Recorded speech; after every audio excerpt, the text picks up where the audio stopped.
এবার গরমকে পেছনে ফেলে তীব্র গতিতে ধেয়ে আসছে ভারী বৃষ্টি।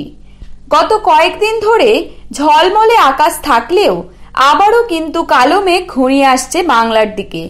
কিন্তু ঠিক কোন এলাকায় কালো মেঘ ঘনিয়ে আসবে এবং কোন দিকেই বা ভারী বৃষ্টি হবে তা নিয়ে এই ভিডিওতে আপনাদেরকে বিস্তারিতভাবে জানিয়ে দেব।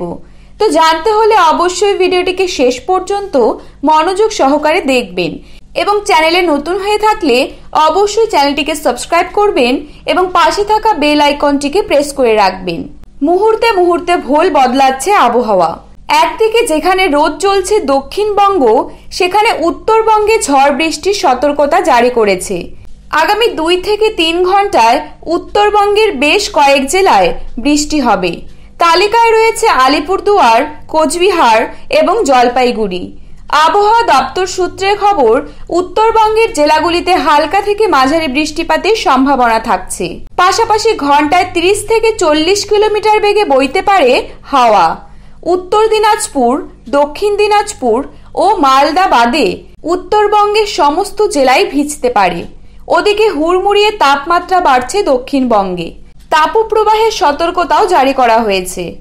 উত্তর 24 পরগনা, দক্ষিণ 24 পরগনা, পশ্চিম মেদিনীপুর, ঝাড়গ্রাম, পুরুলিয়া, বাঁকুড়া, বর্ধমান, বীরভূম ও মুর্শিদাবাদ জেলায়।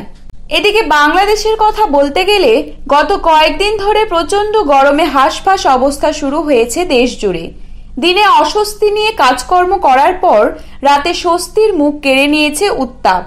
এমন পরিস্থিতি থেকে স্বস্তি পেতে অনেকেই অপেক্ষা করছিলেন বৃষ্টির। তাদের সেই অপেক্ষার অবসান ঘটিয়ে গতকাল চট্টগ্রাম ও সিলেট বিভাগের বিভিন্ন স্থানে নেমে এসেছিল বৃষ্টি। তবে গতকাল একটু আরামদায়ক পরিস্থিতি থাকলেও আজ থেকে আবারও ভ্যাপসা গরম কাটাতে হবে। বাংলাদেশের ওয়েদার রিপোর্ট বলছে, খুলনা বিভাগ, বরিশাল বিভাগ, চট্টগ্রাম বিভাগ, সিলেট ও ময়মনসিংহের বিভিন্ন এলাকায় ভারী বৃষ্টি হবে।